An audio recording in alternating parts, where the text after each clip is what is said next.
जी बिल्कुल, आपने पाकिस्तान की बात करी तो सीधे पाकिस्तान चलते हैं, क्योंकि इस्लामाबाद से एक बहुत ही खास मेहमान इस वक्त हमारे साथ जुड़ गए हैं। अब्दुल कादिर साहब, मशहूर लेग स्पिनर। कादिर साहब, सचिन रमेश तेंदुलकर के 20 साल का सफर जब उसकी बात होती है तो सफर की शुरुआत शायद आप ही के नाम के साथ होती है। वो 2 छक्के आज भी क्या आपको सपने में आते हैं? जी, मैं सबसे पहले तो जी सारे इंडिया को मुबारकबाद दूंगा और सलाम पेश करूंगा, और उसके बाद इस अजीम क्रिकेटर के बारे में बात करेंगे। इसमें कोई शक नहीं कि जब वो 1989 में पाकिस्तान का उसने टूर किया तो जिस तरीके के साथ अपना पहला बॉल उसने खेला वो मुझे आज भी याद है कि कराची के अंदर वो टेस्ट मैच हो रहा था और ग्रेट वसीम अकरम या वकार यूनुस इनमें से किसी ने उसको बॉल किया और जिस तरीके के साथ उसने टांग निकाल के उसको ड्राइव किया, मेरा ख्याल है कि सचिन को शायद भूल गया हो बट मुझे याद है। और मैंने उस छोटे से एक यंग लड़के को जब इस तरह की एक ड्राइव मारते हुए देखा तो मुझे उस बच्चे के अंदर एक स्पार्क नजर आया। और मैं हमेशा से, मैंने कभी ये नहीं अपनी जिंदगी में देखा कि ये लड़का कोई भी टैलेंटेड हो, अगर वो पाकिस्तानी हो, इंडियन हो, ऑस्ट्रेलिया का हो, साउथ अफ्रीका का हो, मैं उससे हमेशा अपने भाइयों जैसा मैंने सलूक रखा। तो उस दिन के बाद सचिन जब भी मुझे कहीं होटल में मिला, ग्राउंड में मिला, तो मैं उसके साथ छोटे भाइयों जैसा बर्ताव करता था। मेरे उसके साथ रिलेशन उसी टूर के ऊपर बहुत अच्छे बन गए। तो उसके बाद क्या हुआ कि एक मैच हो रहा था पेशावर के अंदर, 1 day international, Pakistan versus India. तो रात को जब बारिश हो गई तो सुबह वो मैच जो था वो उसको खत्म कर दिया गया, लेकिन क्योंकि क्राउड बहुत आया हुआ था तो उसकी वजह से जो मैनेजमेंट थी उन्होंने सोचा कि एक फ्रेंडली मैच करवा लिया जाए। तो एक फ्रेंडली मैच पेशावर के अंदर हुआ और उस मैच के अंदर श्रीकांत, जिसका मैं मतलब बड़ा एडमायरर था, और मेरा ख्याल है कि उसने वो उस दौर के अंदर जितने भी ग्रेट फास्ट बॉलर्स थे उनके खिलाफ इंडिया के लिए बड़ी बड़ी अच्छी इनिंग्स खेली हुई थी और उस दौर में उसको मेडन करना बड़ा मुश्किल काम था। और मेरे से रब ने करम कर दिया और मैंने उसको जब बॉलिंग शुरू की तो मैंने उसको मेडन ओवर कर दिया।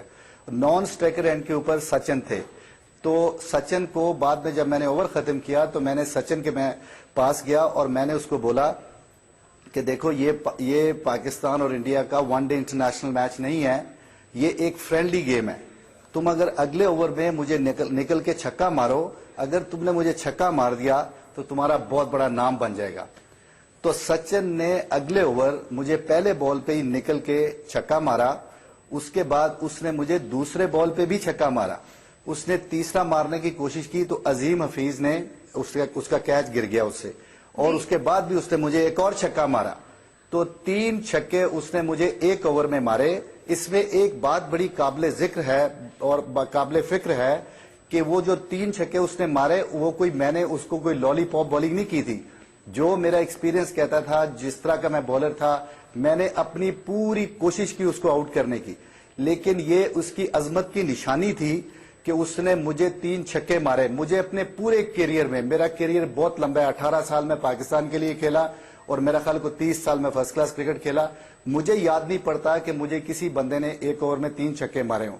लेकिन बिल्कुल कादिर साहब, आपने ये पूरा वाकया हमारी आंखों के सामने फिर से रखा है। आपकी जुबानी सुनने में बहुत मजा आ रहा है। तस्वीरें भी हमने दिखाई हैं अपने दर्शकों को, वो 2 छक्कों की जो उन्होंने आपकी गेंद पर लगाए, और साथ ही 20 साल पहले सचिन ने किस तरह से याद किया ये वाकया, ये भी हम आपको अपने दर्शकों को सुनाना चाहेंगे। कादिर साहब, आप भी जरा सुने।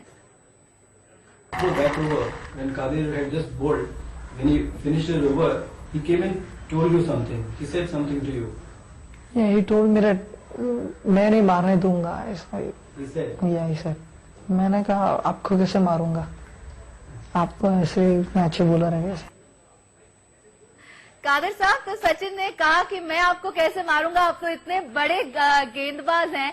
16 साल पहले आपने वो स्पार्क देखी थी सचिन में। आज ये खिलाड़ी वो शख्स है जिसके नाम हर बड़ा क्रिकेट रिकॉर्ड है। क्या सचिन को आज आप दुनिया का महानतम खिलाड़ी कहेंगे? मैं जी सचिन के बारे में कि मैं, वो छोटी सी बात रह गई थी कि 3 छक्के तो उसने मुझे मारे थे, मेरे इस ओवर के बाद उसने 4 छक्के मुश्ताक को एक ओवर में मार दिए थे। तो उससे पता चल गया था कि ये कमिंग फ्यूचर में एक ग्रेट प्लेयर होगा। अब सचिन के बारे में मैं 1-2 बातें करनी चाहूंगा अगर मुझे टाइम मिल गया तो। सचिन जो है जी वो मैं समझता हूं कि एक ब्रेडमैन ऑस्ट्रेलिया ने पैदा किया और सचिन जो है वो एक एशिया का जेन्युइन ब्रेडमैन है फॉर कमिंग जनरेशन के लिए। और कमिंग जनरेशन के लिए सचिन एक ऐसी किताब है, एक ऐसा स्कूल है, एक ऐसा कॉलेज है, एक ऐसी यूनिवर्सिटी है कि वो कमिंग जनरेशन उससे बहुत कुछ सीख सकती है। मैं सचिन का इसलिए भी बहुत बड़ा फैन हूं कि सचिन ग्रेट प्लेयर तो है ही है, इसमें तो कोई शक नहीं, लेकिन वो एक ग्रेट इंसान भी है और एक मॉडेस्ट आदमी है जिसकी वजह से मेरे मन में उसके लिए बहुत कदर है।